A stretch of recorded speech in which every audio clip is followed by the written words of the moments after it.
بله راستی گرای خوش بسیار دکتر هست. يعني بومديار بيتنو دسبيكي جوية متوقعة زانستن بيولوجي دا فيروسات وبكتيريا وهروسا حتى يعني إنساني دا قالك الطفرات شد بنو قالك جوهرين شد بن تشيبونا جوهرين ترش النافكي دا أنكو تحمض النووي دا هر خدا راح يحكيها بتولى فيروس ناخذ راح يحكي بشوية كزانستي بس دي صار وقت داخلي جسم إنسان بيتن بتوكي خدا راح يحكي كنت بيجن كارديجاتن ويجيكاتن اف جوهرينا وقتی چه دبن برا پترش و جوهرینت نیت مازنن و نبنا اگر آریشن گرکت مازن و دیسانجی هات یدیتن کو ویروس کرونا پریجا جاره که حتی دو جاره خود جوهریتن بشوایی که مانگانه آن حیوانه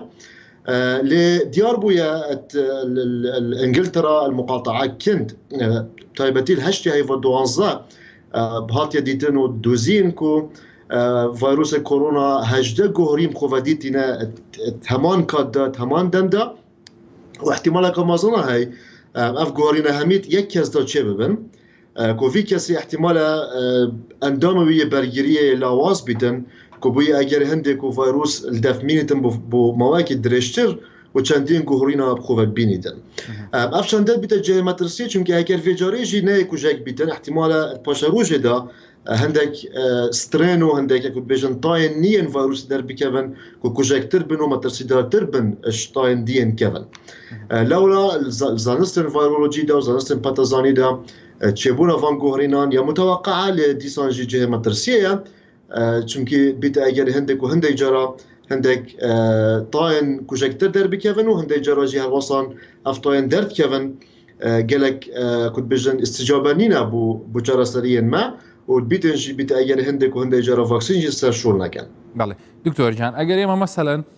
تماشاب كين زياتر بابتك لولاة أوروبيا كان ولا أستراليا دنجي لسر لأمريكا إما هيك حوالق لسر أما نابستين توجينا وكان لأمريكا دستيان بيكردوا بدواي أمنوا سترين تازة دا بقرن هيك هوالك هي لسريان يعني عادة لأمريكا حتى طواوش تكان هموي بريك بيكي كشفنا كان هيك لسرناله. بله راستي كنت بيجن مجموعة أسباب هاي كوما كأجراني هاي أجر إيكل أمريكا جهة داخلية ديسان تقريبا 7 مليون حالات الأمريكا عن فحص هاتينا كيلو الأمريكا بس 50,000 شوان فحصان ما معلومات تهين سر جوري سترين فيروسي يعني كنت بيجن طاي فيروسي النواة فيروسي يعني ام جين سيكونسينج ام تسلسل جيني ناكن بو همي جورين وان كسان افين همي جورين فيروسان افيت الامريكا هاي وطيبتي فيروس كورونا دي صد فيري تهندكو لوازيه كبويات سردريه اداره امريكي دا يا سروك امريكي دونالد ترامبي تقال ملف فيروس كورونا لو رتانو كراستي هيك هبي جيل امريكا اف نويني انا اف طايني فيروس كورونا بجني بي 117 هيك هبي جيل امريكا ام تانو كنظانين لديسا دو مختبر امريكي نوكا كارد كانسر سيكونسينج انكو برخوب دنا تركيبات جيني يا فيروس كورونا دا دربي خنو بدوزن هجر افجورينيه بي 117 جاش بتاع امريكا لديسانجي افتش واقعينا جوهريتن يعني سروكي امريكي دونالد ترامب ولات بريطانيا افتش تقريبا شش هي فكريت خانه ليفل 4 دال بيجنه يعني قد غاك جالك تونت يا دار ياسر هاتنو چونه نافبر بريطانيا وامريكا دا اذا هيك خو اف جوري فيروسني هبيجي شي اجراءات ما ظننا هنا كرن جبو كيم كرنا هاتنا وان كسانش بريطانيا چونكي اوريدي اف كسان بريطانيا تن بجماركا جالا كيمنو وتنا كارنتين كرن الامريكا زور باشا دس خوش دكتور جان براي اوي كاستتا لبردس هي يعني لسر او بي 117 ايا فاكسينا كي فايزر ايش دكا هيك شتك هي لسري سلمين بله راستي بله تانو كما توجين ابحاثين سر في بسياره بالذات يعني بس احتمال ما ظن هاي سركار بكتن چونكي ما قلتي اف نويني بي 117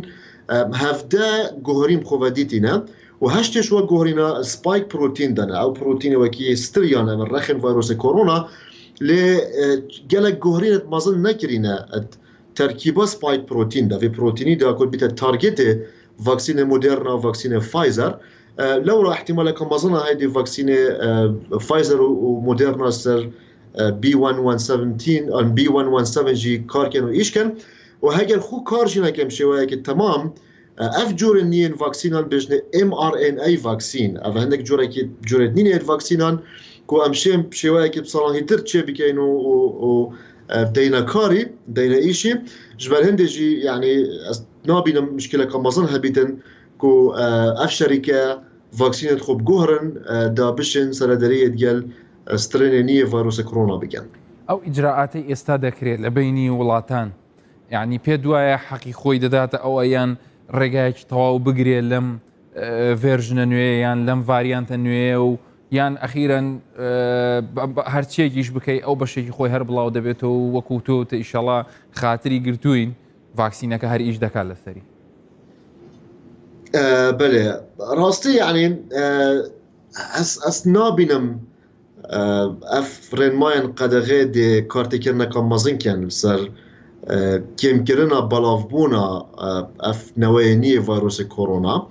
چونکی بوومە دیار بووە و شێوەیەکی زۆر خێرا تێتە ڤەگوهاستن ڤایرۆسی کۆڕۆنا شێوەیەکی گشتی تێتە ڤەگوهاستن شێوەیەکی خێرا و ڕاستی هیڤیا مە ئەمەلێ مە یەکانەت بیتە ڤاکسین و تۆنۆکە جێ دڵخۆشیەک و ئەم بێژین ڤاکسینن مۆدێرنا و فایزەر دەسەر کارکەن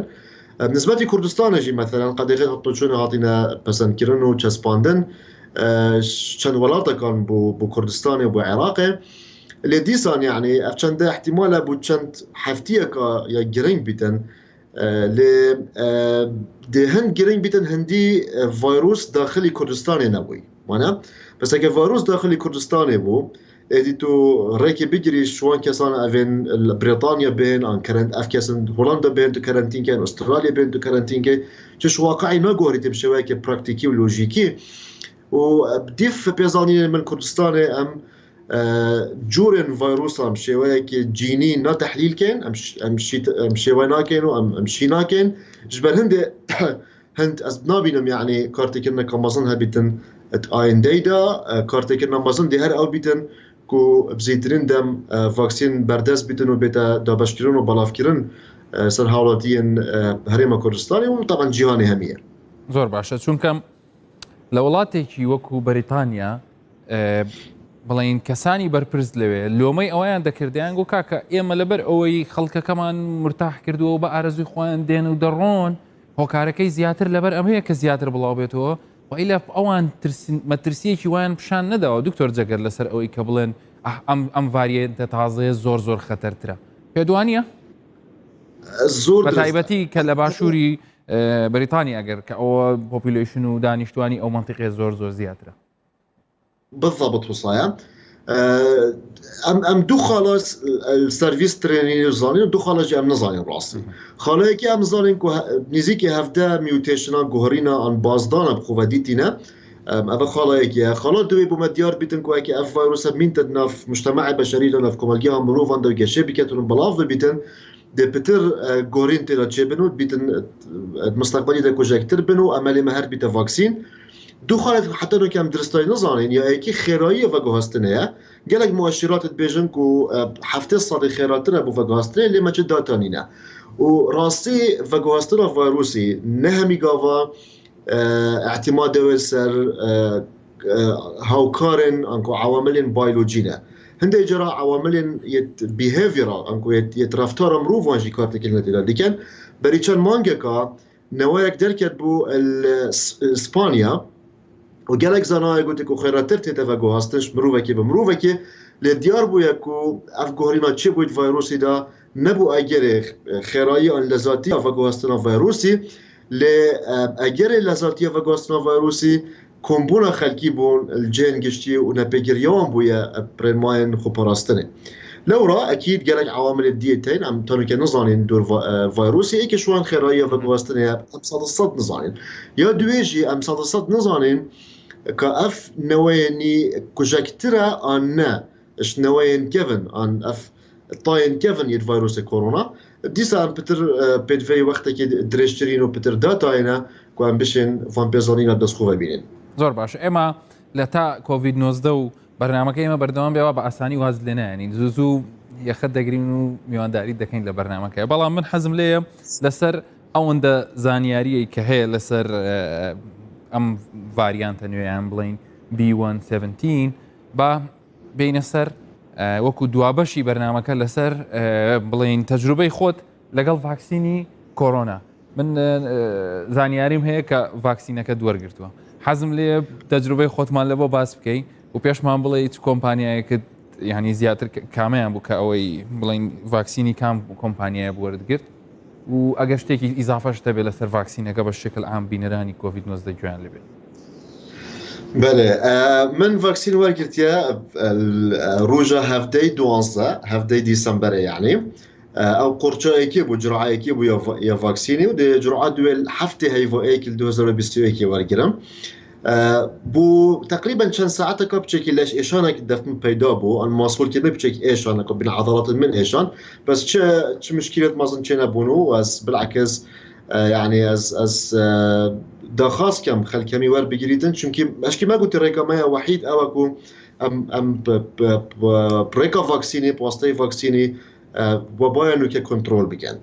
دیسە ئەس هەر بەحث کەمان ڤەژی بۆچی ڤاکسینی گرنگە بەری ئەس بەحسی گرنگی ڤاکسینی بکەم دکتۆر هەست بوو جەنابێتەوە بوو بینەرێن هێژا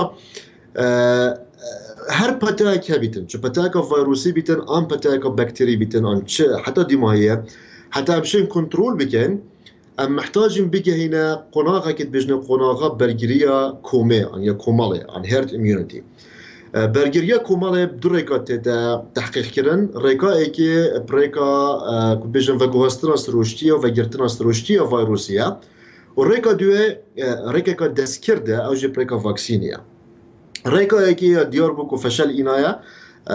ما دیتیا کو چند وڵاتە وەکی بریتانیا دەستپێکی گوتی ئەم دێ استراتیژیە ڤەگرتنا سرۆشتی بکارێنین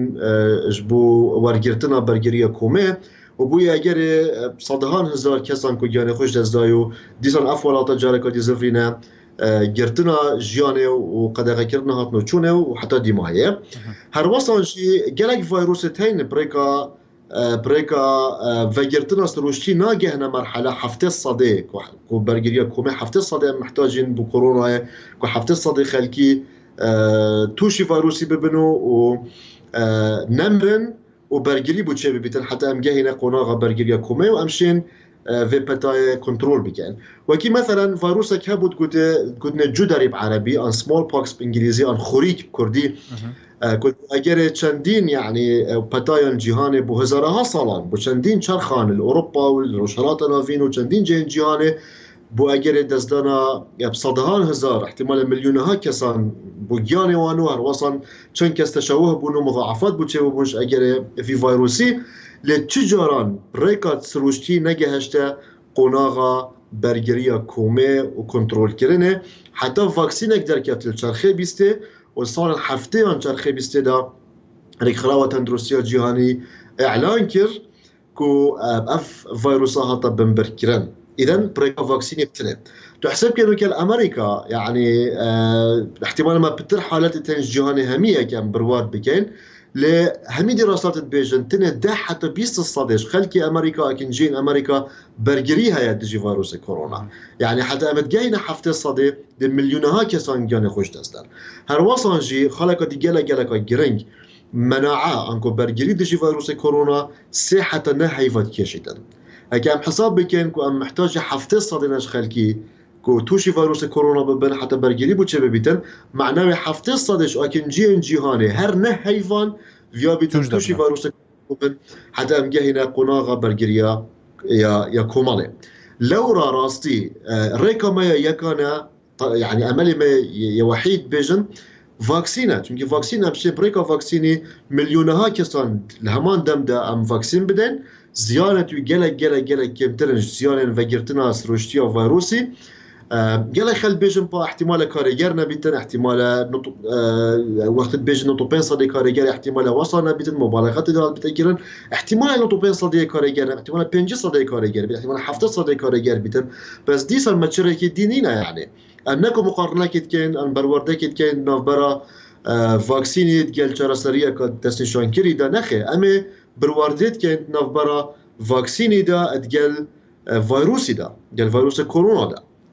وقتی ام تن هر واکسینه که ام تقییمت کن ام هل سنگینین ام برای خود دینا دو فاکتوران فاکتوری که بجنه کارگری یا واکسینی فاکتوری که ام بجنه بزیانی یا واکسینی هر واکسینه که بهت چکرن سه قناق قرار بوریتن قناق ایکی تیت تاقیکرن سر دهان مروفان قناق 200 مروفان قناق سه پزارها مروفان مثلا واکسین فایزر هاتی تاقیکرن سر 44,000 کسان پشتی هنگی وقتی قناق سه در باست بیتن تیت پسند کرنش لای FDA امریکی و دمت تیت دابش کرن داخلی فیزی چاره بیتن فیزی چاره ام برای خود دینه که هل عجبا فعلا الفاكسينة يبيزيانا ويكارجرا دبي ام تطبيقت كاين ودابش كاين سر جهان راستقينة جهان درست الخلق كي جدروي تاقي كرنا لورا اگر خونو تو 5 سادجي كارجر نبيت 5 سادجي كارجر بيتن هر ام ممنونين خالا دوی بيزيانيا فاكسيني اگر ام تقييم بكين گلکت بیشتر هندک کسا تاقی کرده دا گیان خوش دست دابو 6 کسا گیان خوش دست دابو که من 6 کس مجموعه 44,000 جرعات 44,000 کسان تاقی کرده دا